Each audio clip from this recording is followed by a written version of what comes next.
So, I am Cinna. I'm a 25-year-old alchemist.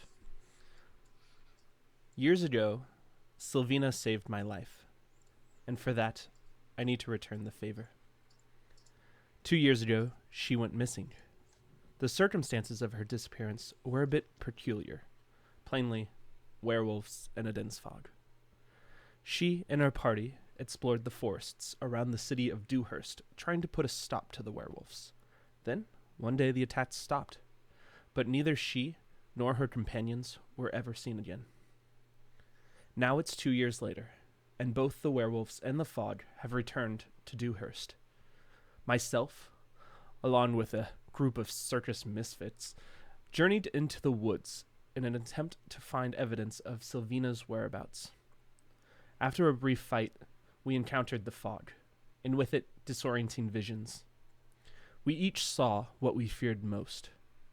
During my own vision, I suddenly heard a woman's voice coming from a colorful wagon calling out to me. And in an attempt to get away from my own fears, I followed her voice and entered the wagon. From what I can surmise, that seemed to have broken me out of some sort of spell, almost a sort of mental prison of dread. We all awoke in a different place. Not the forests around Dewhurst where we had just been, but in an unfamiliar wood. Fast forwarding a little bit past the first part of our harrowing journey, to the first friendly face we met, Ismark.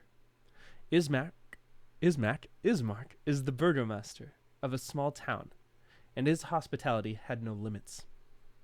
He lent his home to us and explained things to us. We were in a country called Barovia, a place unfamiliar to us. He told us that the people in this country are oppressed by an evil vampire lord known as Strahd, and that there's a constant sense of dreariness and danger here, with all manner of creatures roaming the countryside. We've learned that there are quite a few missing people as well, primarily children, and we've promised one villager we would try to find and save her daughter Gertruda while we travel. Ismark told us that he had met with Sylvina 2 months ago, that she was badly injured at the time. This confirmed it. Sylvina is here in Barovia. Koyan, Ismark's father, had accompanied her to Valaki, the next town over, where she could receive better medical attention. And in doing so, Koyan had lost his life.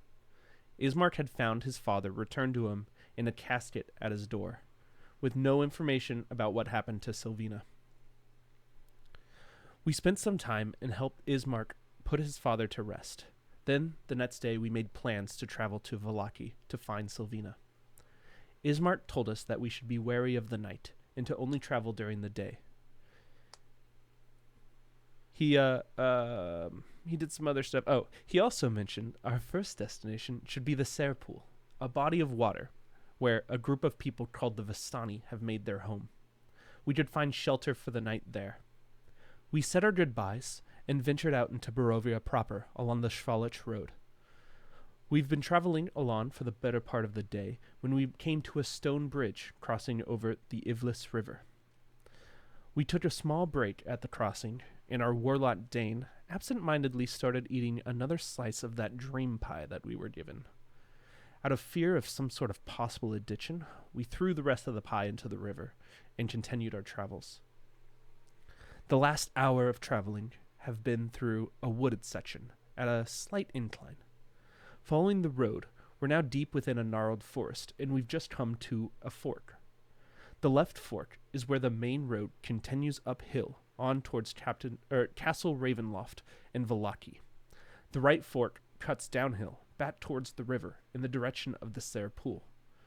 This fork in the road is also accompanied by a morbid sight. Hanging wooden gallows to our left, and a small decrepit graveyard to our right.